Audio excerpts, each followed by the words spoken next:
Bom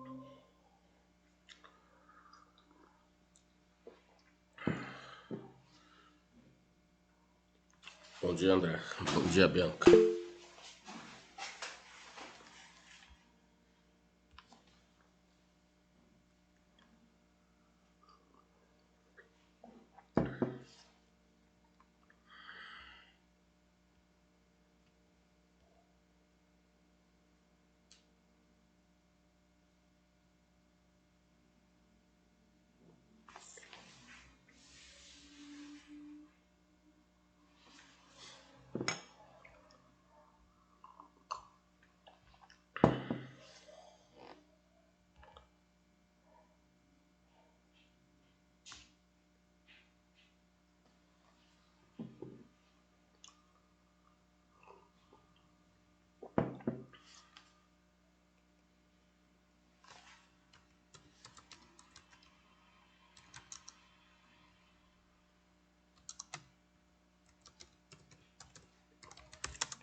Bom dia, Natan.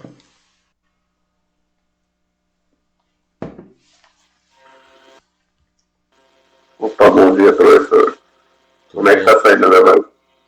Tá bem, Tá tá. bem, galera. Ah, que bom.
Bom, pessoal, acho que a gente pode começar, né? Já passou 5 minutos aí. Vocês estão me ouvindo bem?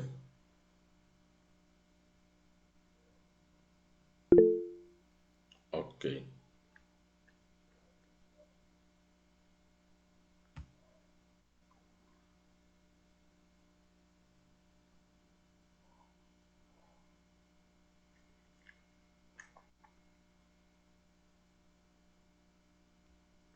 Bom, só de falar um pouquinho mais aí a respeito aí do C Sharp ainda.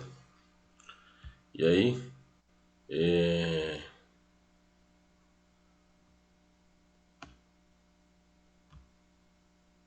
vou aproveitar esse link. Esse é a especificação oficial do C Sharp. O C Sharp é uma linguagem padronizada pelo ECMA. Já ouviu falar do ECMA? Alguém já ouviu falar do ECMA? Já. Então, para quem não lembra, JavaScript também é padrão ECMA. Exatamente. Né? Então, C Sharp também é uma linguagem padronizada pelo ECMA.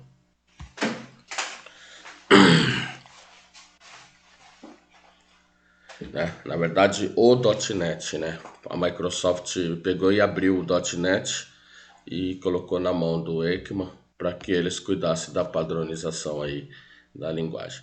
A partir disso aí ela começou, né?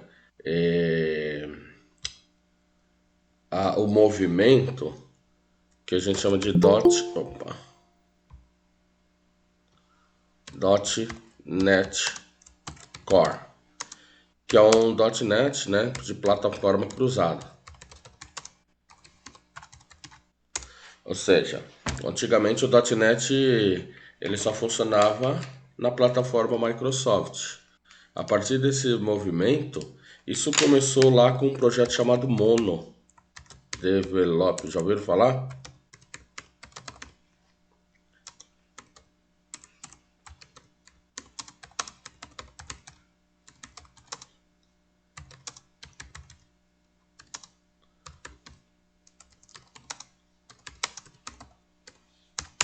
Então o Mono começou um projeto que era o Mono Project, Mono Development Project, né? Mono Development Project, de rodar o .NET no Linux, né? Porque na verdade ele não rodava. E aí, como nessa época o Linux estava crescendo muito, a Microsoft estava perdendo muito terreno, né? Que começaram a surgir alternativas aí, como por exemplo para a web o Apache, né? E aí, na verdade, a internet sempre foi dominada pelo ambiente Unix, né? E posteriormente o Linux, como já tinha toda essa sobrecarga de vir nascer de uma versão do Unix, né? Aí a Microsoft foi obrigada a abrir, né? Então esse projeto começou a ganhar força, o Mono, né? Eu mesmo usei Mono muito antes de existir o .NET Core. E aí, não tão recente assim, ela disponibilizou o .NET aí para o ECMA padronizar e com isso ela criou esse .NET Core, que é o que ela chama é o .NET de plataforma cruzada, ou seja, ele roda aí no Windows, roda no Linux, no Mac e nos Smart Device. Tudo bem? Tranquilo? Bom, é importante a gente entender a especificação para saber de onde surgiram muitas coisas. Deixa eu ver se eu tô.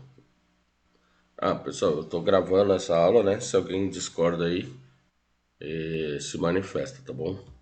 Deixa eu apresentar aqui. Eu gosto muito de dois sites, acho que eu coloquei lá na referência para vocês, né? Esse que eu acabei de passar para vocês, né? Que é a própria especificação. Então, ó, aqui tem a especificação, ó, padrão ECMA, né? C Sharp é uma linguagem moderna, orientada a objeto, type safe, né?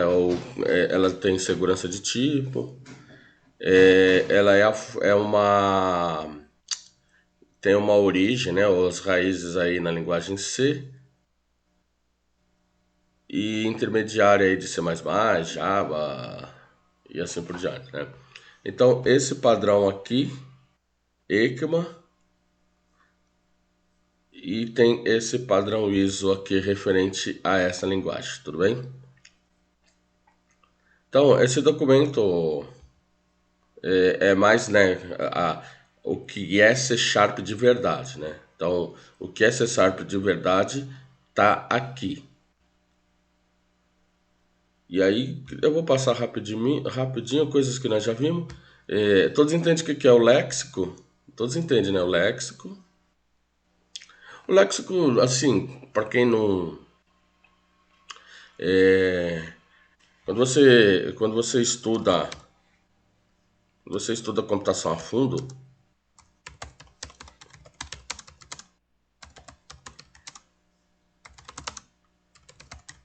mal,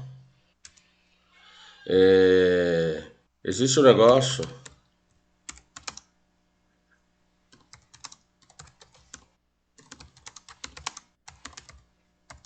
que a gente chama de gramática.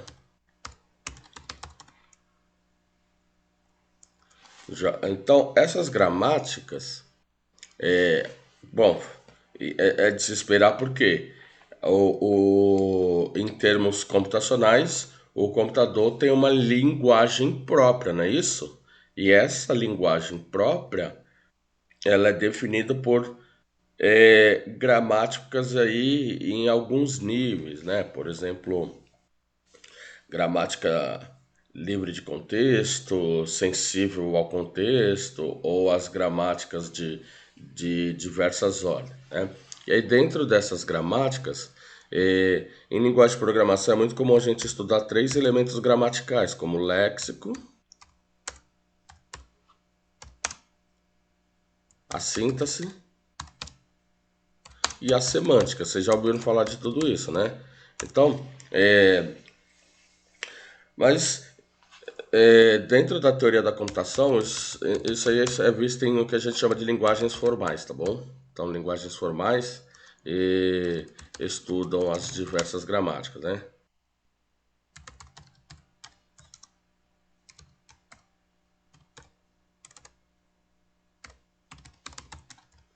Tudo bem, gente?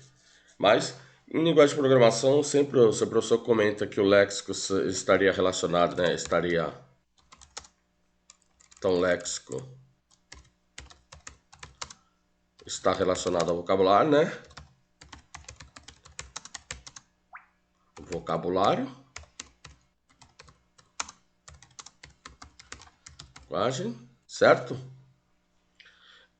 A sintaxe com a forma correta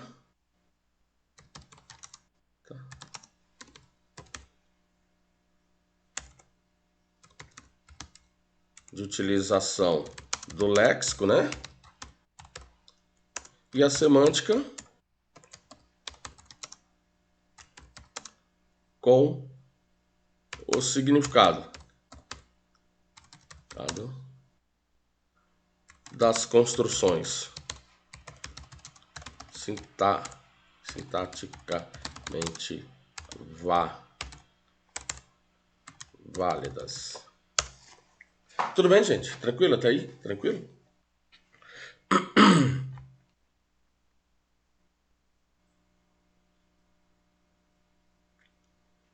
Por exemplo, em C Sharp, if a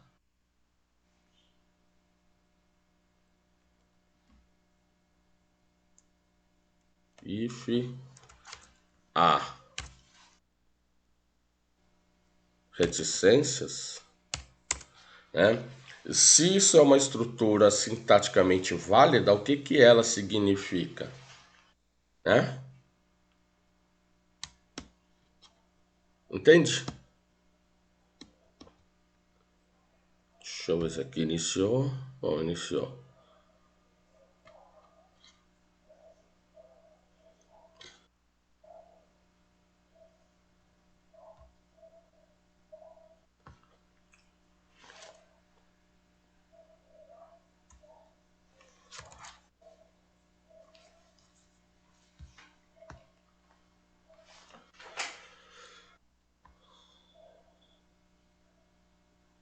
Posso fazer isso, por exemplo, em Java?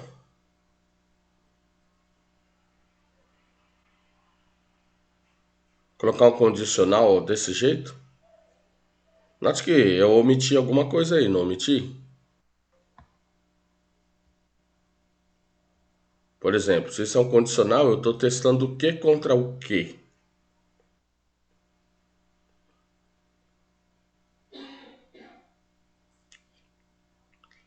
O que eu estou testando?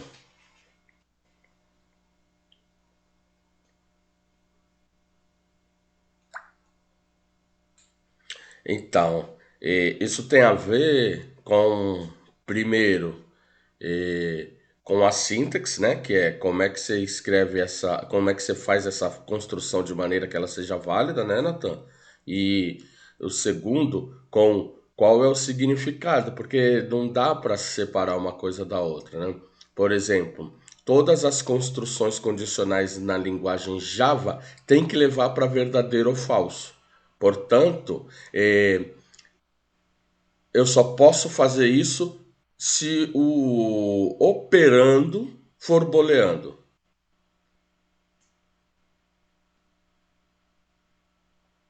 Tudo bem? Então A é um operando, não um operador, certo? Note que não aparece nenhum operador explícito ali, correto? Qual que é o operador que está ali? Ali, na verdade, tem uma construção que a gente sabe que é condicional, né? Por causa da palavra-chave if. E aí lá dentro que tenha um operando. O operador seria maior, menor, igual, igual, diferente, certo? E aí, note que o operador ele está implícito ali por conta eu estou considerando que o operando é booleano, porque se ele não for booleano, isso aí vai falhar sintaticamente, correto? É, isso em Java, tá bom, gente? Ou seja, em Java requer que você vá para verdadeiro ou falso, ou seja, que o resultado seja booleano. Em C isso não é necessário, tá bom? Em geral, nas linguagens que foram se derivando de C isso não é necessário. Bom, eu estou usando a versão Netcore, tanto faz aqui, né? Aqui eu tenho a versão 5. Para falar a verdade, eu nem sei se ela. Bom, ela está instalada, senão não apareceria aqui. Mas pode deixar 3. É importante, claro que muitas coisas, né? De uma versão para outra não tem grande diferença, não há quebra de compatibilidade binária, então você não precisa se preocupar muito. Mas em algumas situações, né? Aliás, esse é um cuidado que a gente tem que ter na hora de construir, por exemplo, mudar de uma versão para outra para não quebrar a compatibilidade binária. Por exemplo, uma quebra de compatibilidade binária é você tem um método numa versão e aí na versão seguinte você mudou a assinatura desse método. Aí isso acaba gerando uma quebra de compatibilidade binária quando você for chamar esta função, você vai ter problema, né? Então, em outros tempos a Microsoft ela era mestre em fazer isso, né? Quebra de compatibilidade binária.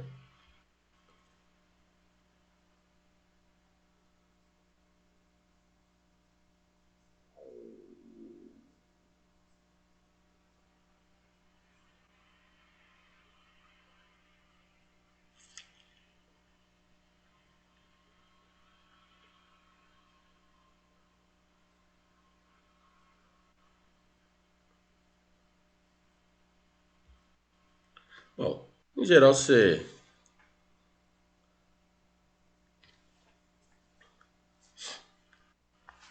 Em geral, você faria algo do tipo...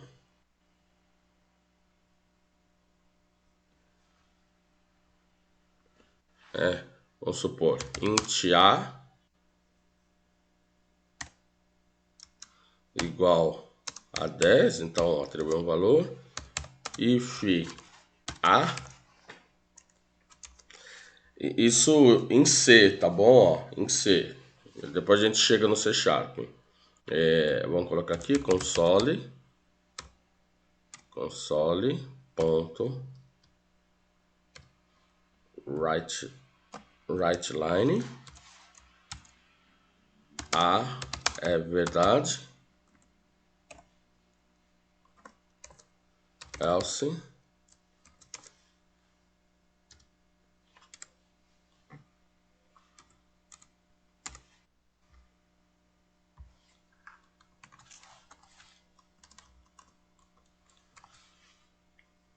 a não é verdade.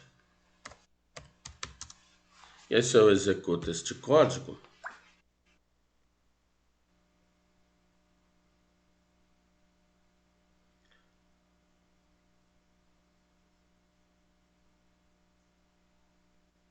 tá vendo?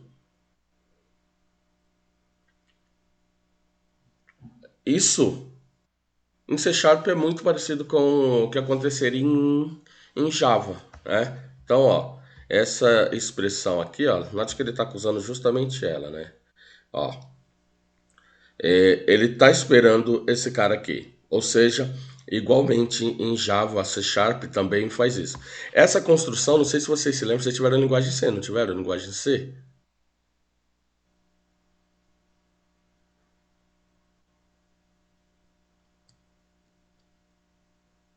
Tiveram, né? No primeiro ano. Em C, isso aqui seria tranquilo, passaria de boa, né? Aqui não. Aqui, por exemplo, se eu mudar para Boolean, vai, bom, A igual a true,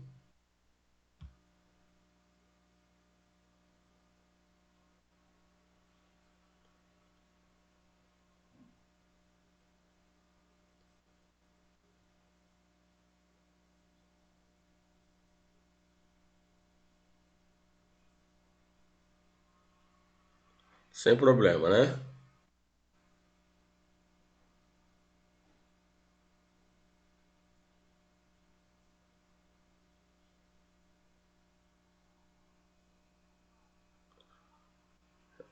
Um pouquinho de paciência que o meu Windows sempre me dá dessa, né? É incrível, quanto mais você usa o Windows, mais ele vai perdendo desempenho, né? Então, note, ó, é verdade, correto? Então, ó, isso aqui é a mesma coisa que escrever A igual a true. Então, é uma novidade, né?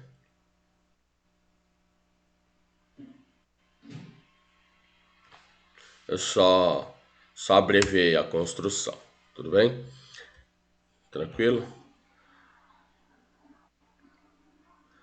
Bom, eu vou construir um objeto aqui, gente, e aí vocês vão me ajudar, tá bom? Esse objeto,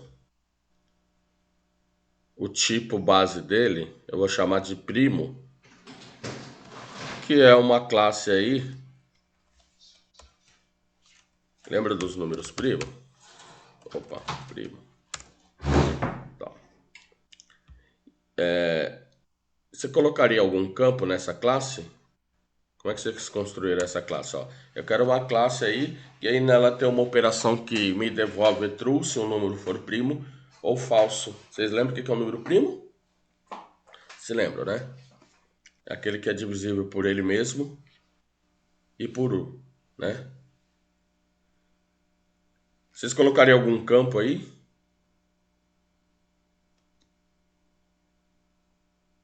Que campo vocês colocariam? Bom, eu vou começar com Vamos começar com um construtor público, primo, Eu vou definir um construtor padrão, né?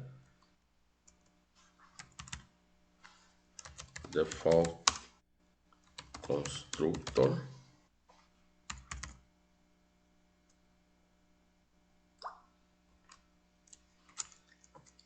Esse construtor padrão, se eu não, assim como o Java, lembra? Se eu não definir um construtor padrão, a linguagem providencia um automaticamente, né? E eu vou pôr uma sobrecarga aqui. Primo. A sobrecarga, que é uma das técnicas de polimorfismo, né? Overload, né? É uma técnica, né?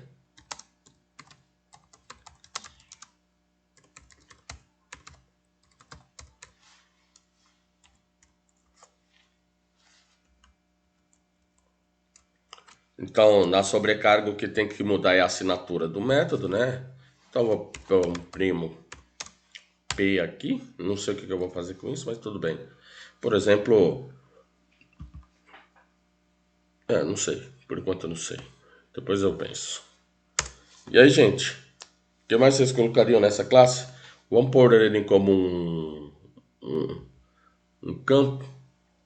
Vamos pôr um campo nessa classe. Deixa eu ver aqui. Private.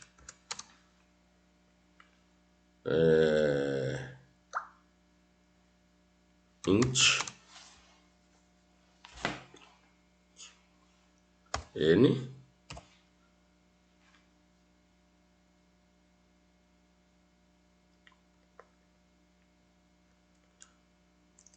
Então, field.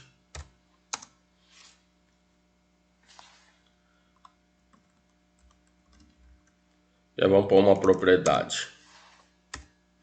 Public. Int. N.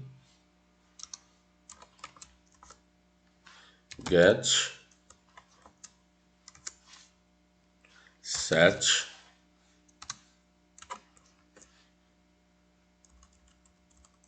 Então, get return.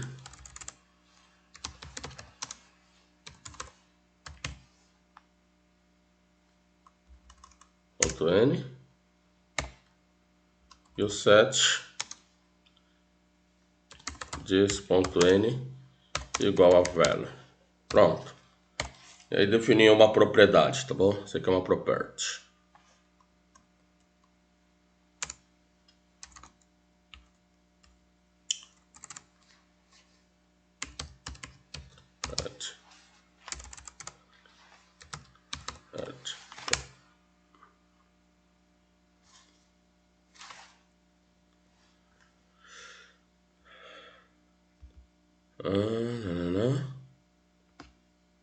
Agora o método é primo. Public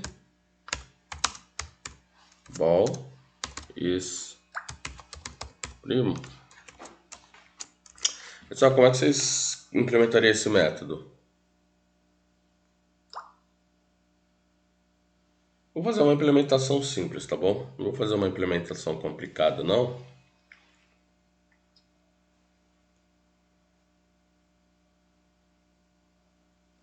Como é que ficaria essa implementação? Então aqui eu tenho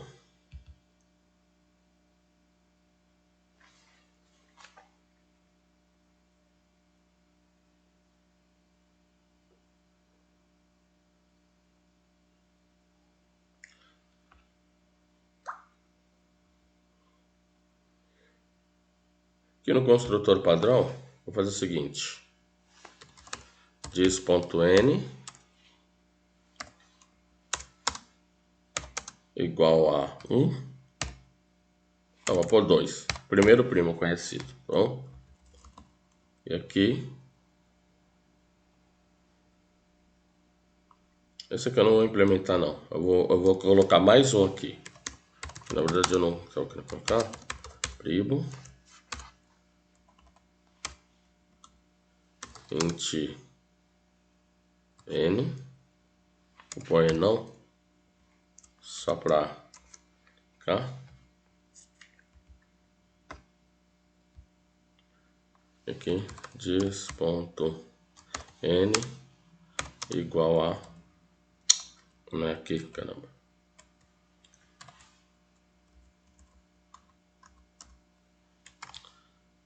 igual a n.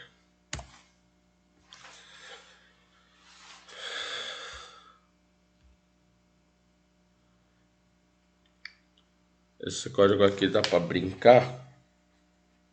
Então, um cara mais aqui.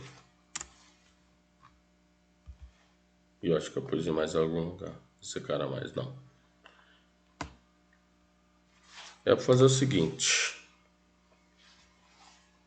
For int I igual a 2, ponto vírgula,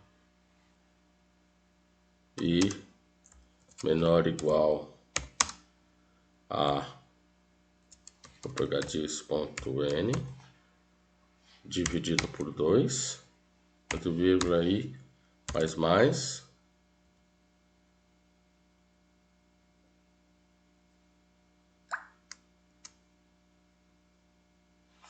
if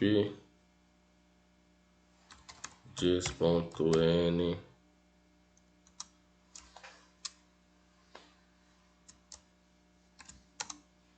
pode ir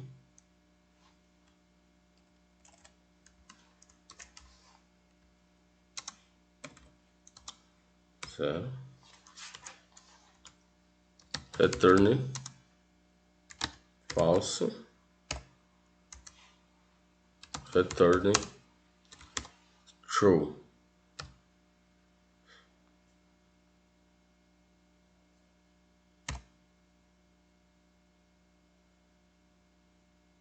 Bom, esse código tem um errinho nele. Eu espero que vocês tenham identificado um errinho nele. Mas o intuito é que depois vocês corrijam isso, tá bom? Bom, vamos testar esse cara aqui.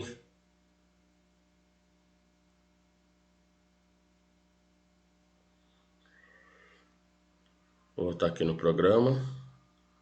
Vamos criar uma instância de primo.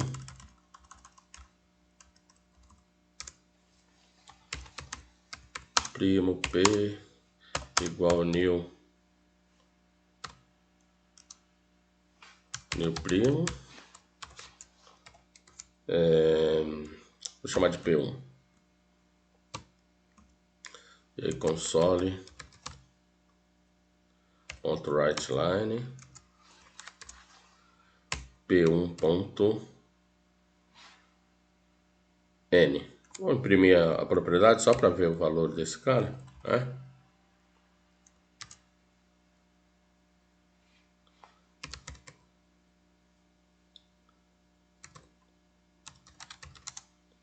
Então fazendo get, né? Fazendo get na propriedade.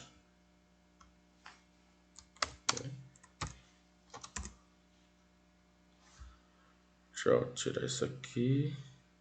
Deixa eu passar isso aqui um pouquinho mais para cá só para vocês verem. Então fiz um get. E eu vou fazer o seguinte, p1.isprimo. Eu vou, como esse cara me retorna um verdadeiro, eu vou, um verdadeiro ou falso, vou chamar de b, e aí b recebe o resultado dessa função, vulgo método, né? Então vocês conheciam como função, depois veio a orientação objeto e chama isso de método, que no fundo é uma função dentro da classe, tudo bem? E agora vem as linguagens funcionais e chama tudo de volta de função. E aí, if b, agora eu posso fazer if b,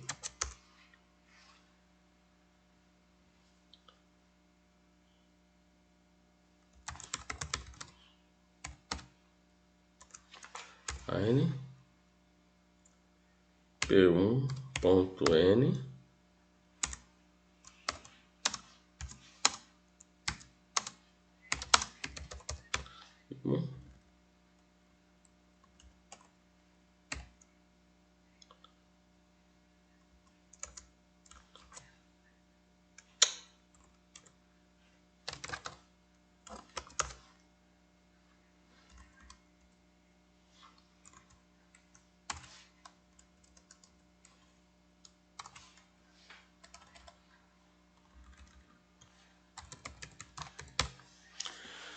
E aí tem um pequeno problema nesse código, eu espero que vocês tenham identificado. Nananã.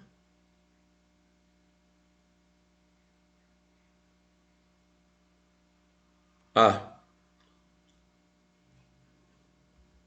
deixa eu. Não fiz nenhuma mudança nele. Vamos executar ele assim?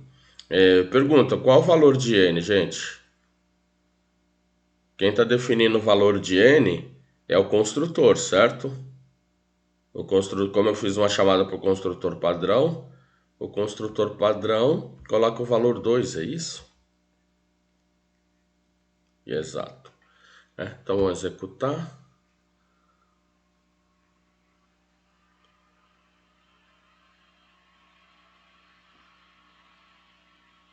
Bom, aqui sem problema. Ele falou que é primo. Deixa eu ver. Ah, gente, desculpa, não é isso.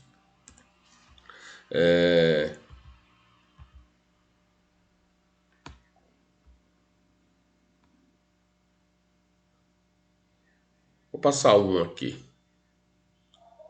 E aí eu chamei a outra.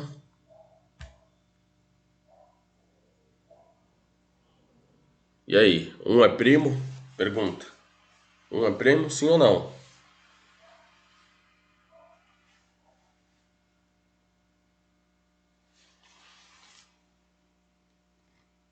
Não, né? Então tem um pequeno errinho, mas quem viu esse código já deve ter percebido, né? Um de fato não é primo, né? Na verdade, um não é nem primo nem composto, né? Um, né? É uma, digamos, exceção. O um não é primo e também não é composto, né? Embora alguns matemáticos argumentem contra, outros a favor, mas o um é um. Assim como a mesma discussão, zero é par, zero não é par. E aí,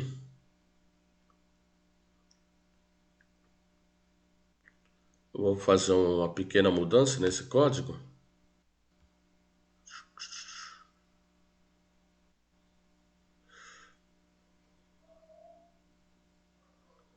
Vou fazer uma pequena mudança. Não, deixa esse cara aqui. Vou fazer um laço. Fazer um laço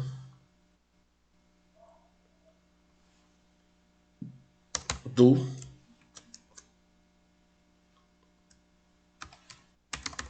L e menor igual. Deixa eu ver. Vamos por 30.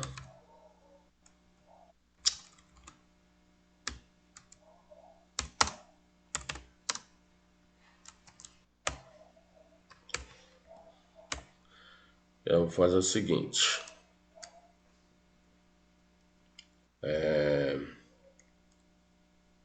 P1 ponto N igual a I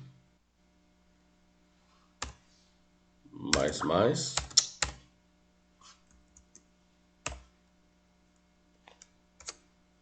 E aí eu tenho que declarar esse I, né? Int I igual a 0.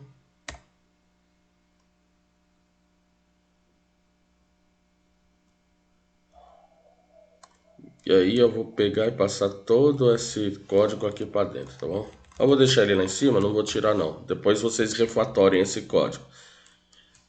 Vou deixar assim.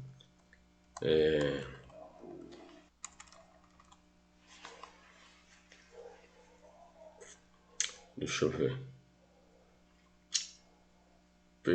Parará.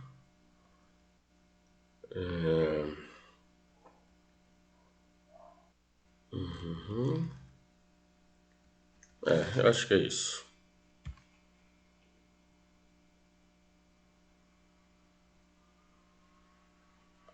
Deixa eu ver. Ó. Bom, essa aqui é fora do laço, tá bom? 0 é primo, 1 é primo, 2 é primo, 3 é primo, 4 é composto, 5 é primo, 7 é primo, 11, 13, 17, 19, 23. Bom,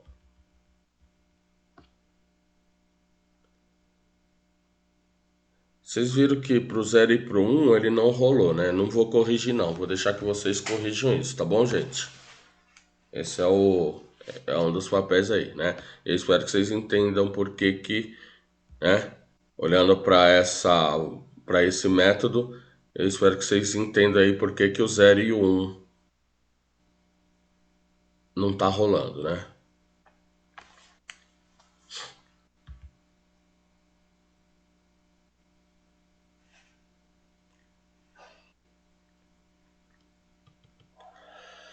Tranquilo, né, gente? Tranquilo. Tranquilo até aqui?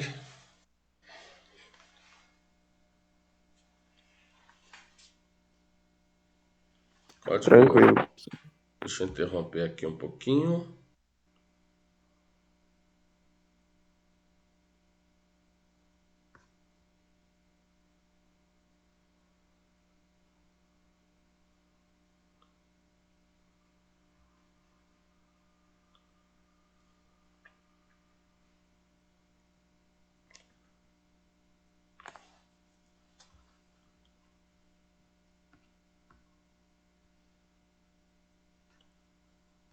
Alguma pergunta?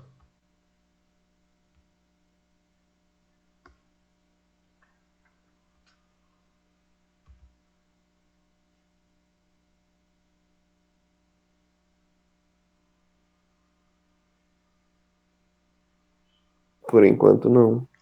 Ótimo.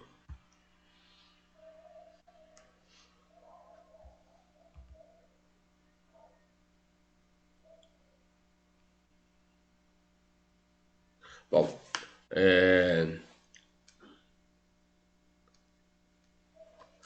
pessoal, a linguagem C, deixa eu botar aqui, né?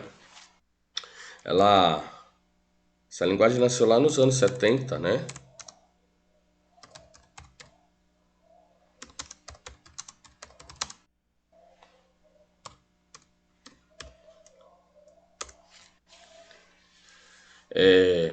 Alguém sabe quem foram os caras que criou a linguagem C? Tem ideia?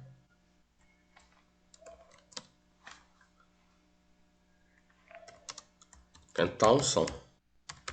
Ken Thompson, eu não sei se tá certo quem. Eu nem sei se tá certo o nome dele, tá bom, gente? Dennis Rich.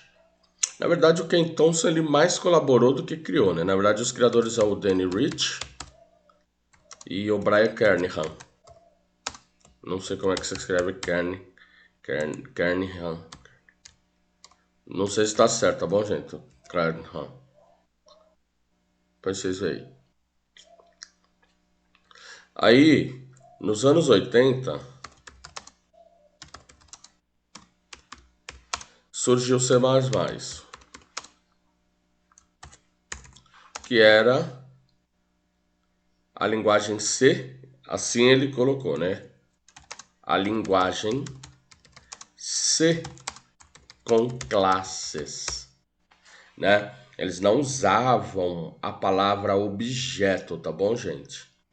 Então era assim, ó. Vocês aprenderam, né, que uma classe tem atributos e métodos, né? Ou operações, comportamento, estado. Essas coisas foram sendo sistematizadas aí ao longo dos tempos. Mas nos anos 80, né? O Bjorn, eu também não sei escrever esse nome, né? Não sei se está certo também, tá bom? Se eu não me engano, ele é holandês. Holandês. Acho que é holandês. Charlie. Com um nome estranho desse só pode ser.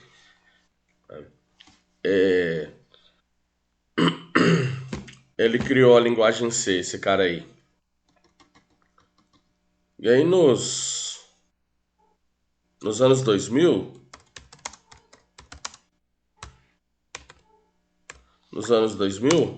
surgiu o C Sharp dentro do .NET.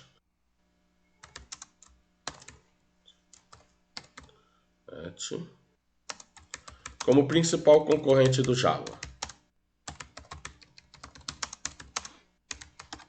Tudo bem? Então, segundo a Microsoft, C# tirava as coisas ruins de C++, tá bom? Segundo a Microsoft. Ou seja, eles, além da briga que nessa época eles começaram a enfrentar com a Sun, e aí obviamente eles colocaram C# para concorrer, né? Então você poderia pensar, por que eles não deixaram C++ mesmo, né? Porque não tinha o mesmo apelo, né? Aí eles criaram uma linguagem que é uma evolução de C++, segundo eles, e que tirava as coisas ruins de C++, né? Assim como Java, né? Java também, segundo os criadores do Java, era, digamos, um C++ melhorado, né? Se é verdade, já é outra história.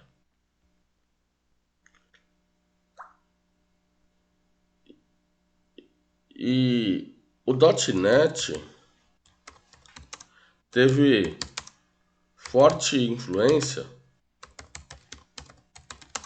de linguagens como Smalltalk e você consegue ver algumas coisas, traços aí de Delphi, tá bom? Consegue ver algumas coisas, algumas construções. Deixa eu botar aqui. Deixa eu projetar.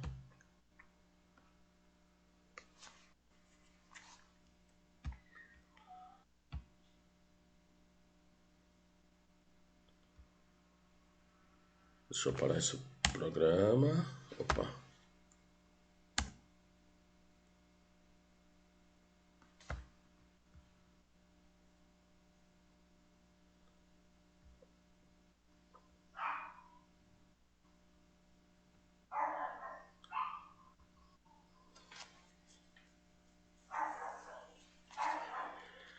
Bom,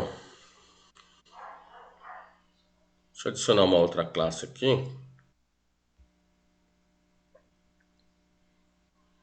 Eu vou chamar essa classe de calculadora.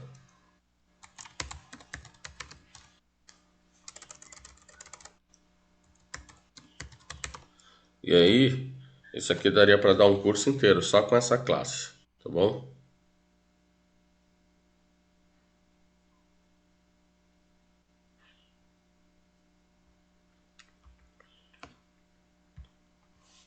Eu vou pôr aqui, public,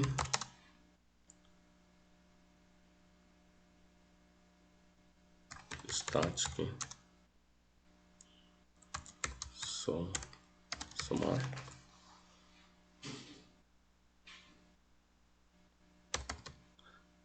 int A, int B, return A mais B.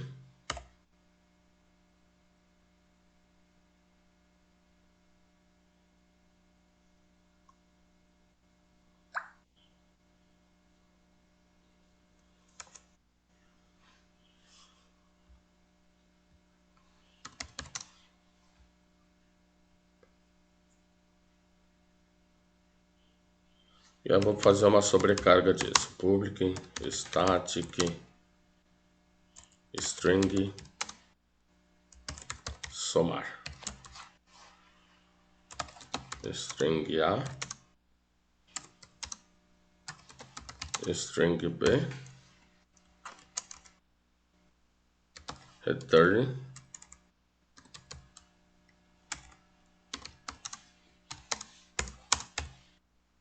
A mais B.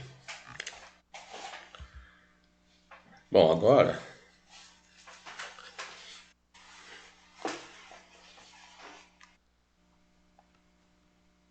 deixa eu botar aqui no programa.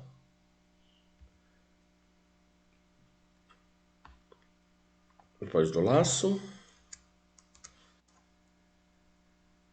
calculadora. Pessoal, vou colocar aqui, ó, chamar de calc1 igual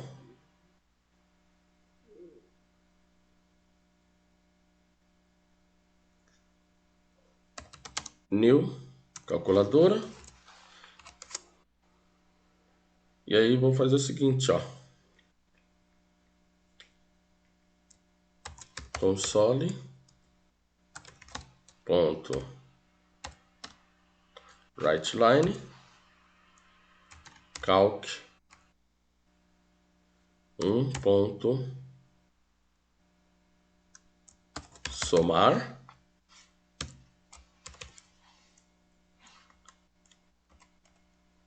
Vírgula 2. Deixa eu pegar aqui. Deixa eu ver. Ok.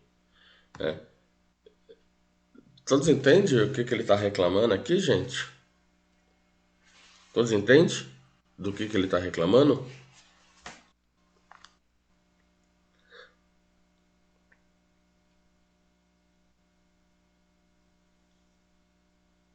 E aí, o que vocês acham que aconteceu?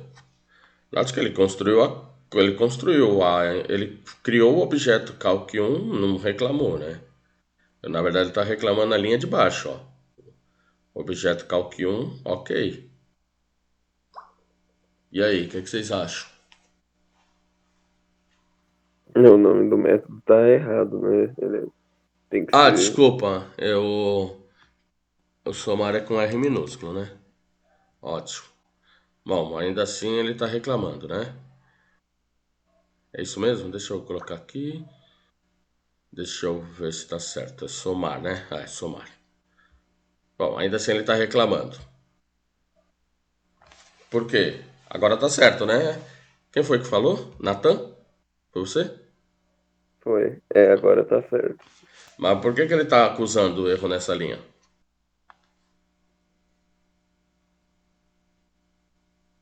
E aí? O que vocês acham?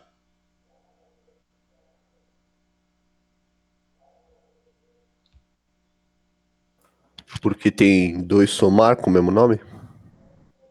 Tem dois? Tem dois? Um de string e um de int. Ah, isso é sobrecarga, certo? Certo. Não tem problema, sobrecarga, né? O problema ali é outro. Entendi. Cadê?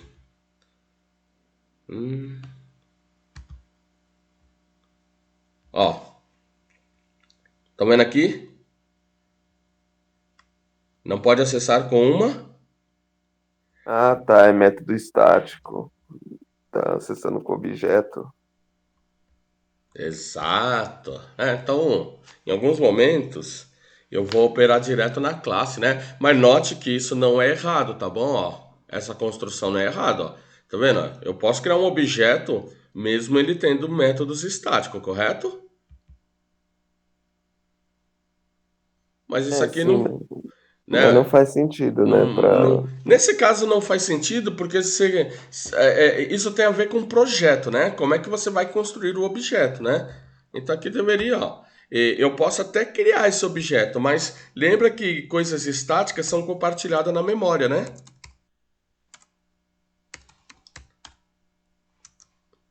Coisas estáticas são compartilhadas, né? Eu até posso criar esse objeto. Não quer dizer que tudo desse objeto é estático, correto? Mas Uhum. é que nesse caso eu não coloquei nada, ó. Só tem as duas operações que de fato são estáticas, né? Então, mas se tivesse coisas concretas, não teria problema nenhum, né? Se não, aliás, esse objeto ele é concreto, ele pode ter coisas não estáticas nele, né?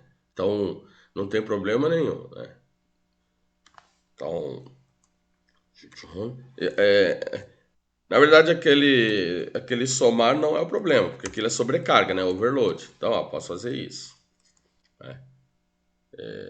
Somar. Olá. Mundo. Então, ó, aqui sem problema nenhum. Aqui o 3 que é o da soma, e o Olá Mundo, que é da.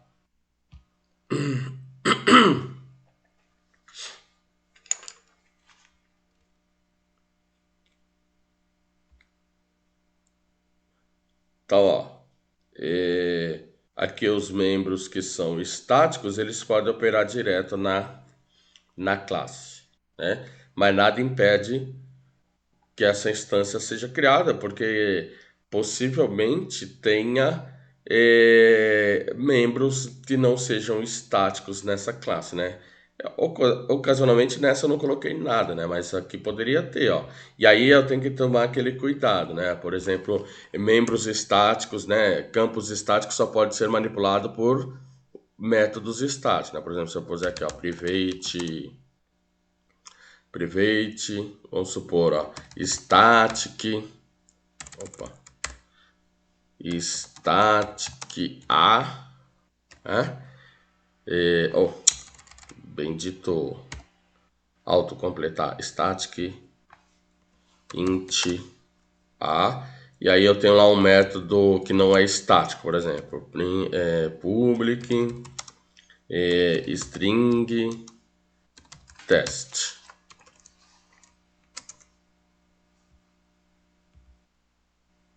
Return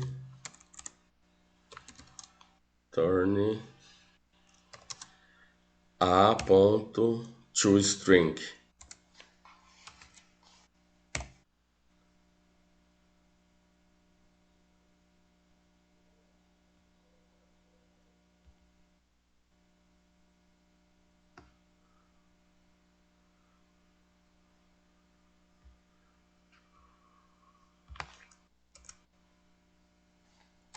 Aqui ponto. Devia ter deixado padrão, né?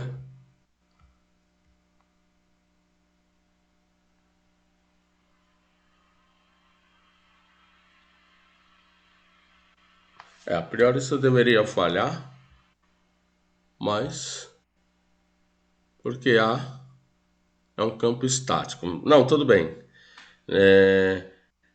Talvez nas versões anteriores ele vai reclamar que para manipular esse cara que é estático tem que ser um método estático. Em Java isso acontece e nas versões anteriores do .NET, do C Sharp também, tá bom? Mas note que A é uma variável estática. Vocês entendem o fato de uma variável ser estática? O que é a consequência disso? Qual que é a consequência? Note que o A é um campo estático. Ela não tem o seu valor alterado assim, diferente com relação aos objetos, né? Assim, ele cria uma única cópia na memória. Não importa quantos objetos, porque agora, lembre que parece não fazer sentido, mas eu posso ter agora dois objetos que compartilham o mesmo valor de memória. Calculadora, calc2 igual new. Então, ó, note que agora eu tenho dois objetos, calc1 e calc2, mas o campo A é o mesmo para os dois. Porque quando você cria um campo não estático, ele cria uma cópia para cada, certo? Ou seja, o campo A para o calc1 é um, o campo A para o calc2 é outro, se ele não é estático. Agora, pelo fato dele ser estático, eles compartilham o mesmo campo, ou seja, esse campo ele é criado no contexto de classe e não de objeto, entende?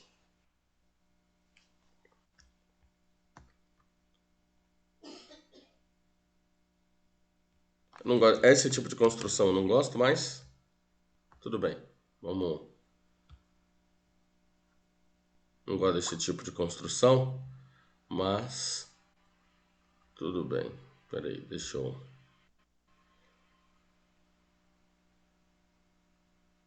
E aí agora, deixa eu vir aqui. Console.writeLine, calc1 teste.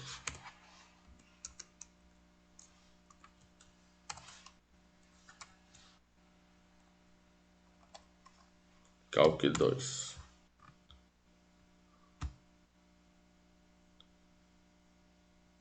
Então note ó, que eles compartilham o mesmo valor de memória, certo? É diferente disso, ó.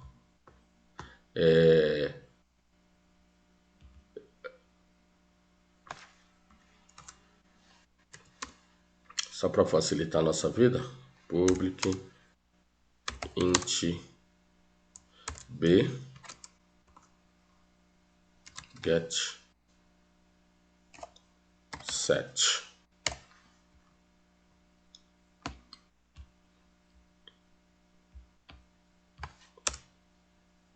calc1 ponto b igual a 10, calc2 ponto b igual a 25,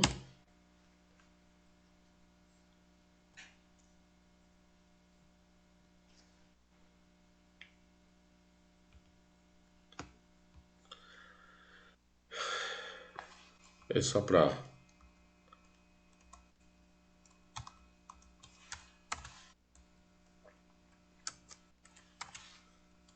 vou mandar imprimir B.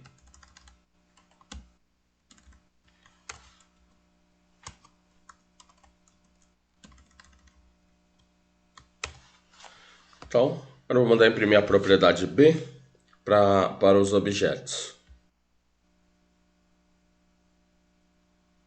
Então, ó, aqui é a chamada do método teste, aqui é o valor de B para a instância calc1, aqui é o valor de B para a instância calc2. Então, note que são espaços de memória distintos. Aqui são espaços de memória compartilhado. Tudo bem? Tudo bem até aqui, gente? Tranquilos? Deixa eu ver um negócio aqui.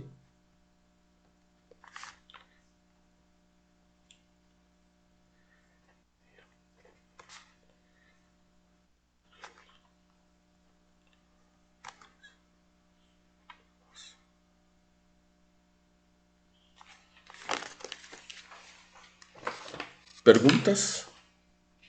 Perguntas aí, gente? Bom, uma outra coisa aqui que eu quero explorar, eu vou começar com uma classe. Chama essa classe de pessoa. Aquele clássico exemplo, né? Pessoa. Opa. Pessoa.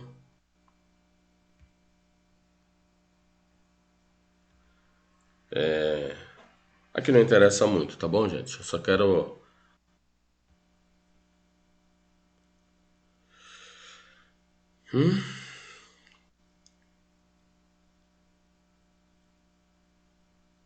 Vou chamar de estudante. Deixa eu ver se aqui...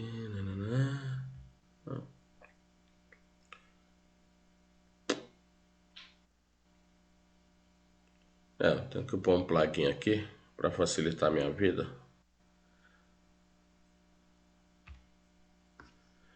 E eu vou fazer o seguinte. 2 pontos. Pessoa.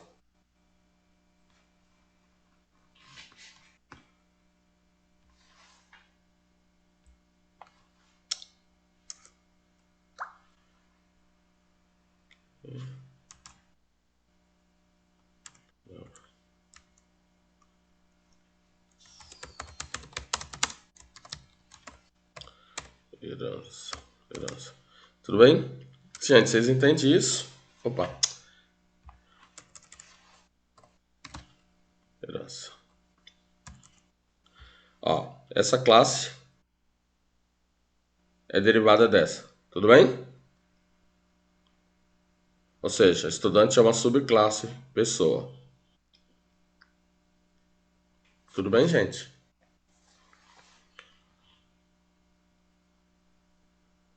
Uhum. E aí, ó, eu vou pôr um construtor aqui só para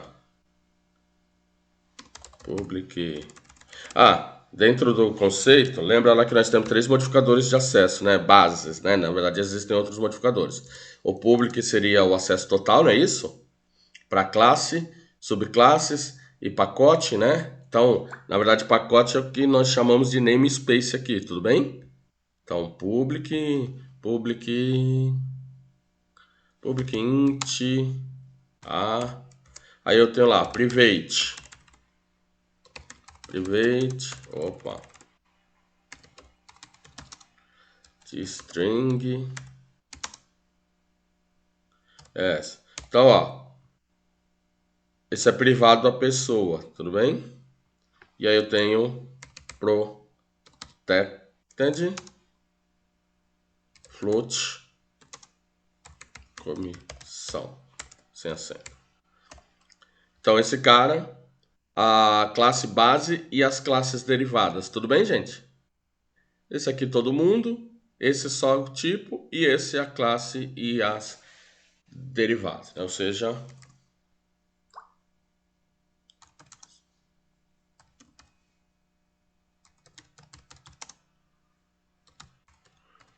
é assim.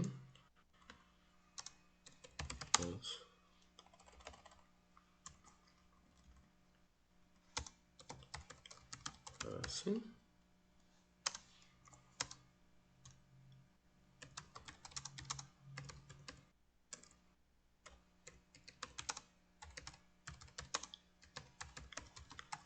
Tudo bem?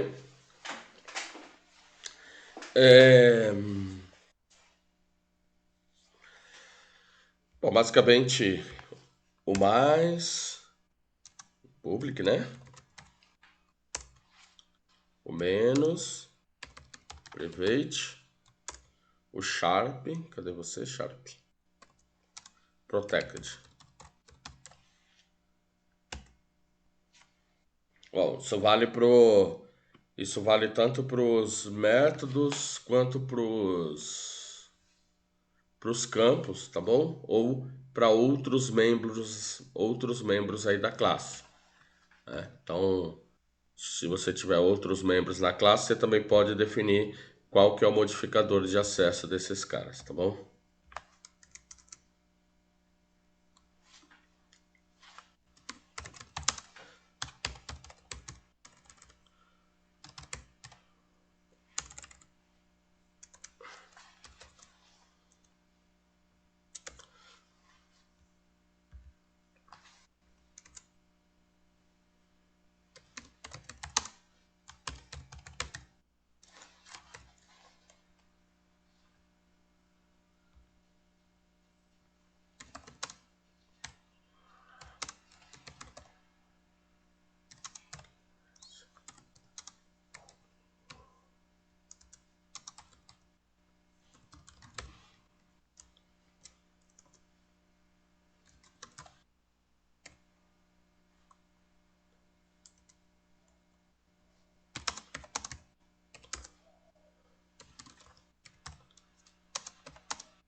Deixa eu testar uma coisa aqui, gente. Eu já testei, mas não me lembro qual que é a consequência disso. Ótimo. Deixa eu fazer um negócio aqui. Vamos ver se. Acho que aqui. Acho que vai dar erro, não me lembro. Vou tirar esse diz daqui, só pra ver. Dá erro. Ele não deixa.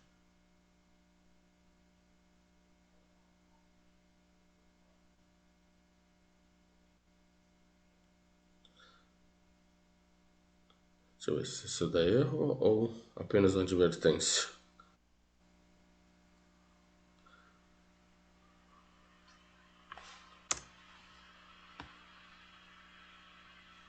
Deixa eu vir aqui no programa, aí é melhor, né?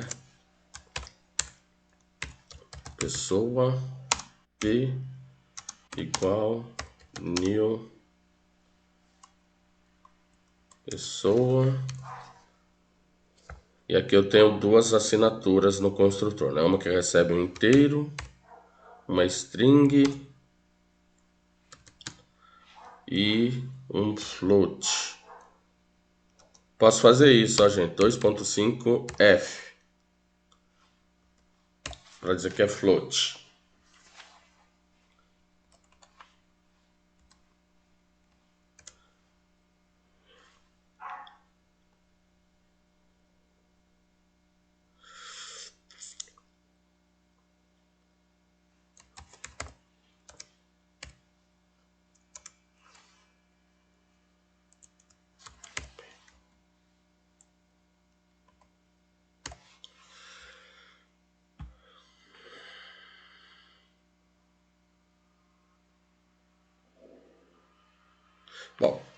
Pessoal, note que eu vou vir aqui na classe, pessoa.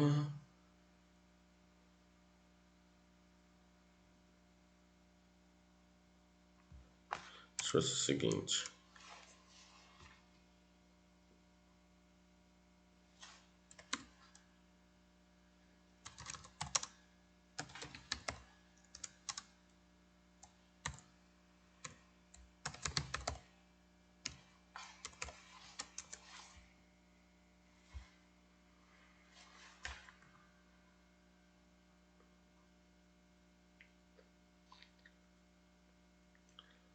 Aqui, ó.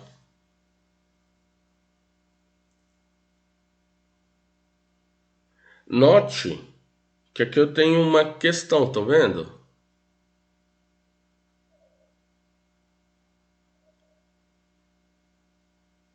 Que técnica de polimorfismo eu teria que fazer aqui, gente?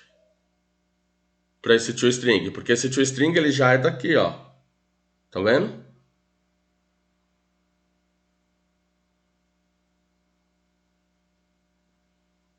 O que eu tenho que fazer? Qual que é a técnica de polimorfismo que tem que ser empregada? Aqui, ó. Certo?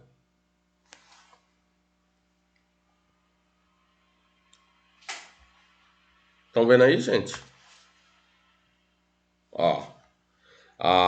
No anterior eu usei overload, certo? E agora? Ele está pedindo para fazer um override. Override. Que é sobreposição.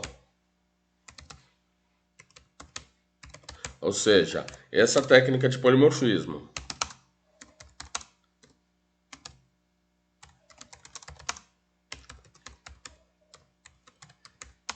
Entre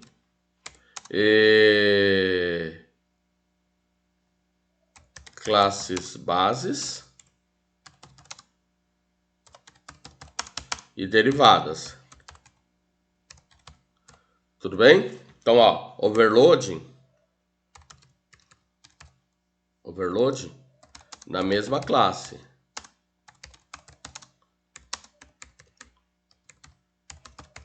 Ou seja, você pega o método lá da classe, como eu fiz lá com a calculadora, né? Lembra lá a calculadora? O que eu fiz foi um tal do overload, né? Então, o overload é o calcular que recebe um argumento inteiro e o calcular que recebe um argumento string. Então, isso é sobrecarga, que é polimorfismo universal. Não, desculpa. É o polimorfismo universal ad hoc, né? Polimorfismo.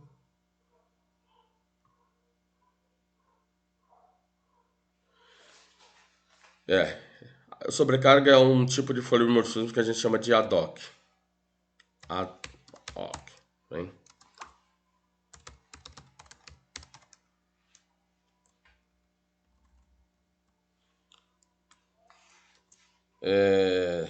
Desculpa, gente. Sobrecarga é coerção.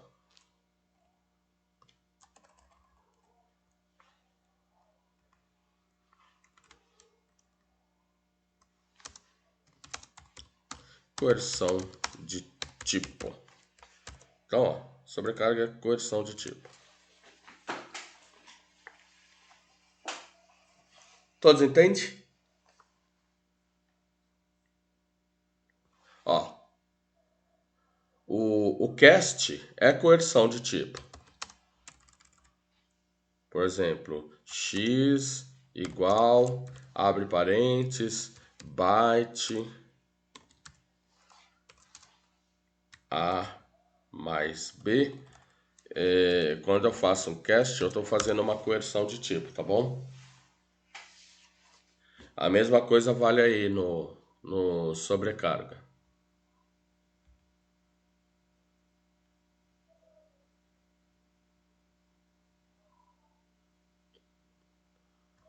Agora aqui,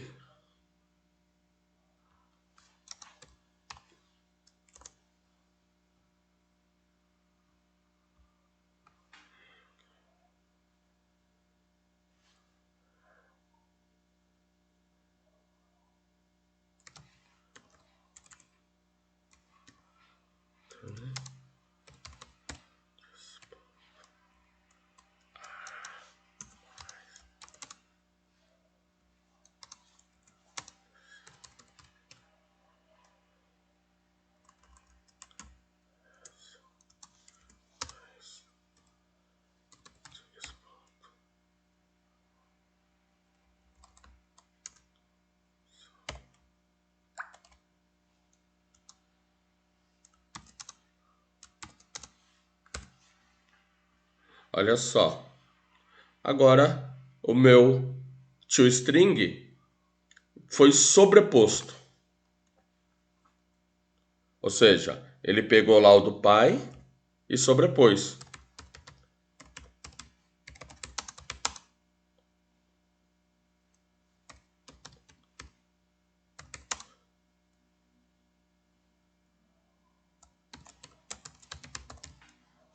Depois a gente fala um pouquinho aí de alguns padrões, algumas práticas orientadas a objetos, como por exemplo, o princípio de substituição de Liskov, né? E aí a gente vai explorar melhor aqui, ó, porque quando você faz isso, de alguma forma houve uma substituição daquele método lá de cima por este aqui. Por isso chama sobreposição, né? Ou seja, como se você pegasse esse método e colocasse por cima do outro, né? Então vamos lá. Agora se eu executar o programa,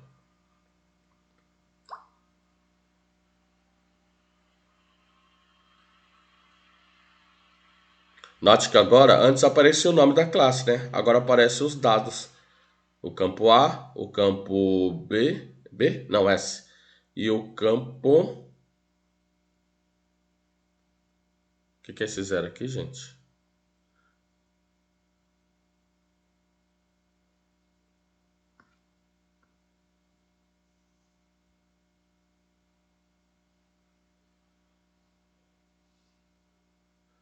Deveria ser 2,5. Vamos. Tem umas coisas meio chata, né? Vamos voltar lá, cadê? Classe Eu pessoa. acho que a comissão tá recebendo comissão ali, ó. Não é isso? Ou não? Hã? Deixa eu ver se tá certo aqui. Ah, aqui, ó. Por causa disso, né? É. Verdade. Isso que eu queria testar. Em C++, isso daria uma operação ilegal. Ah, Em C e C++, isso travaria o programa. Ah, não, desculpa, gente. Isso não. Vou mudar aqui, tá bom? Isso. Vamos ver se aqui vai travar o programa. Deixa eu... Tem que ser string. Vamos ver.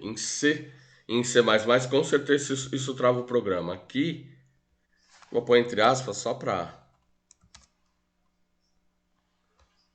Deixa eu ver se ele vai travar o programa.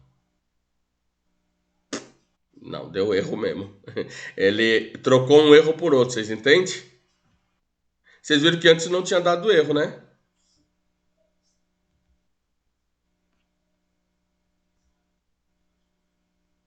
Cadê? Que erro que eu pus aqui, gente? Onde é que está o erro? Aqui. Não, aqui. Deixa eu ver. Não, ele não deve ter trocado, não. Foi eu que cometi mesmo.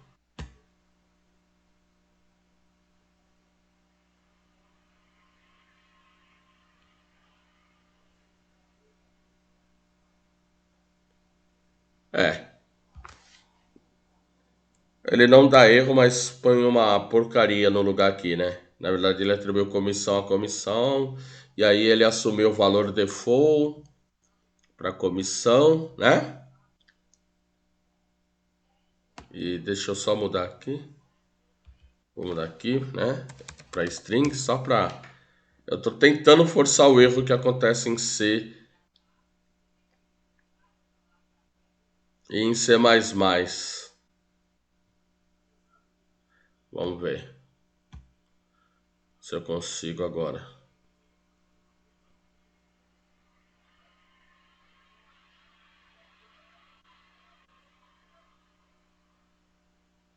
Oxe, o que aconteceu aqui, minha gente?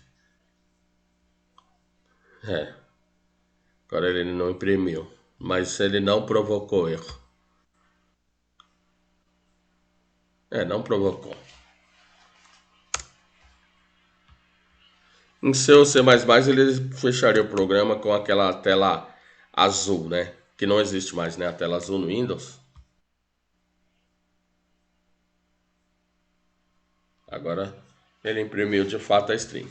Mas aquele tipo de construção em C e C++ daria erro porque eu estaria manipulando o ponteiro de maneira incorreta. Que string em C na verdade é um ponteiro, né?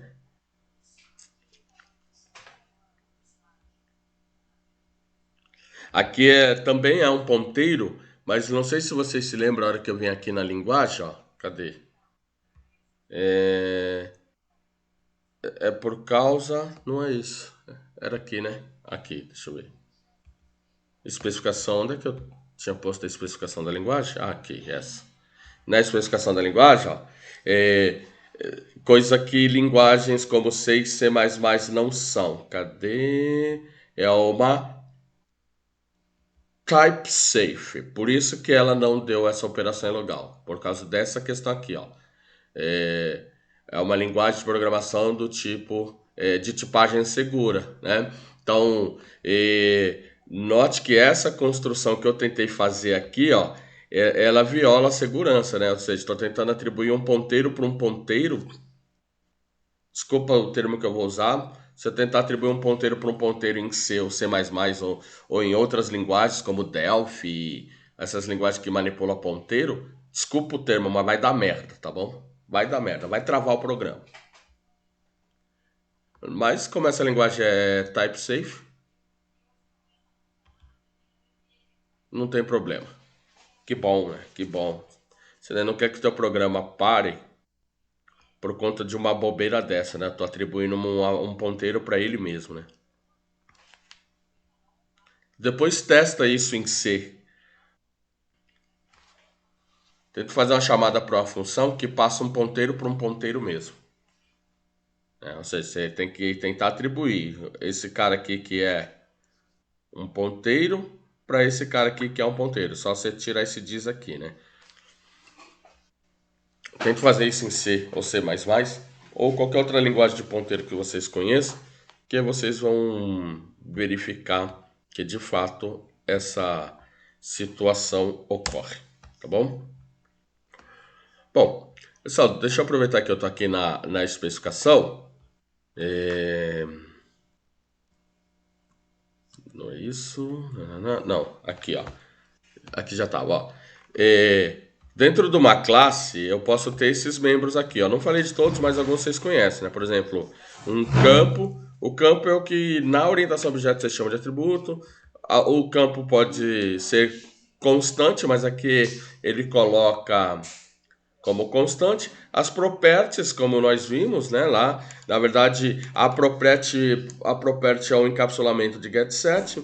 Aí nós temos os métodos, construtor, e aí como essa é uma linguagem,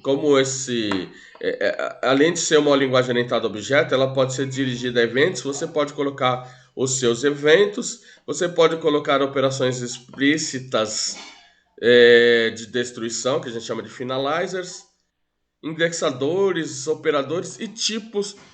Uma forma muito sofisticada de polimorfismo, de encapsulamento, é a gente colocar os tipos... como é que eu poderia traduzir? Nested? Quando eu tenho, por exemplo, uma classe dentro da outra, como é que chama isso em Java? Uma nested class, por exemplo, né? Na verdade, aqui a gente chama de tipo, gente. Tipo, uma classe é um tipo, certo?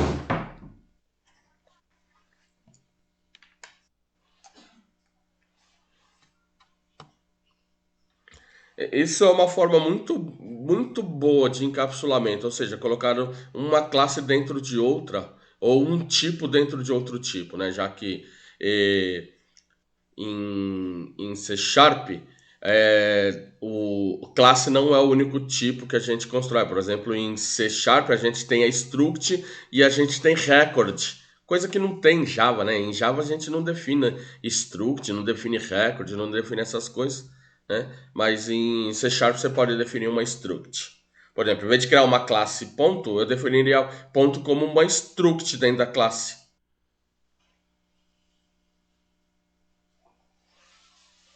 É muito comum.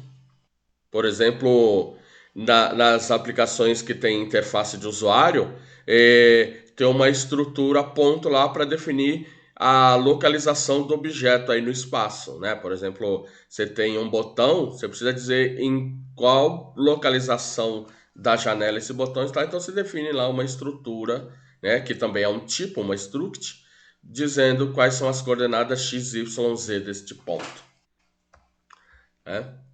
Ou seja, eu poderia, em vez de implementar uma classe, implementar uma struct. Agora, eu posso colocar uma struct ou posso por qualquer tipo, igual eu coloquei aqui, ó, a classe pessoa, a classe estudante, mas eu poderia definir aqui dentro, ó, class,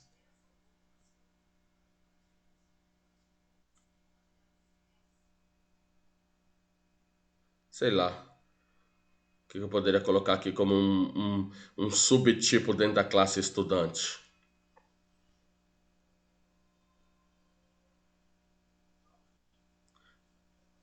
Vamos chamar, suponha que ele tem uma honraria, né? Então poderia ter uma classe aqui, ó, dentro dessa classe. E olha só, isso é uma forma muito bacana de, de encapsulamento. Porque a priori essa classe aqui, a ideia de encapsular é proteção, né?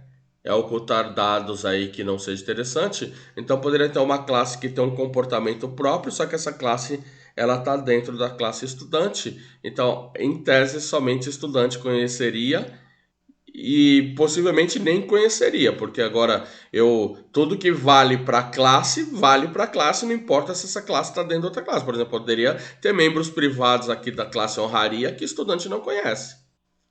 Ou seja, o que estudante conhece dessa classe interna, né? Então a gente pode chamar de classe interna, seria só o que é público. O restante do comportamento está encapsulado aqui e aí eu só consigo através de trocas de mensagens. Tudo bem, gente? Tranquilos? Perguntas? Observações? Reclamações? Comentários? Insatisfações? Vocês estão aí ainda?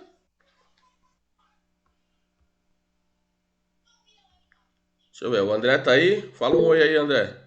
Ah, o André tá, pelo menos. O Arthur tá aí? Arthur tá aí, Arthur? Ou só conectou e foi tomar um cafezinho? Bianca Ariga? A Bianca Ariga tá por aí?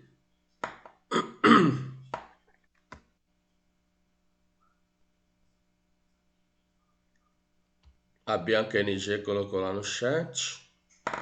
Carlos Mandruzato. Tá por aí, Carlos?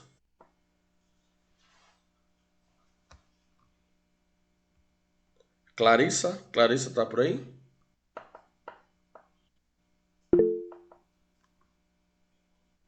Luiz Henrique, tá aí? Natan tá? Vinícius tá por aí? Quem foi que escreveu lá no chat? Deixa eu ver. Ótimo.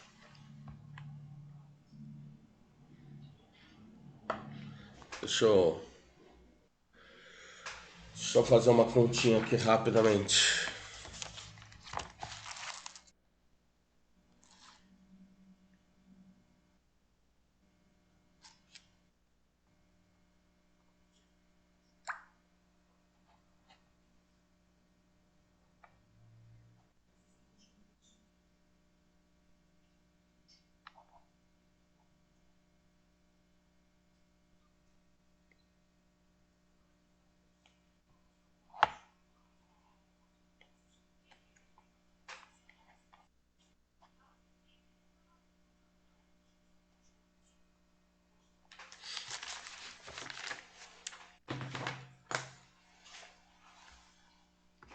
Bom, eu só vou parar por aqui hoje, pode ser? Podemos parar por aqui?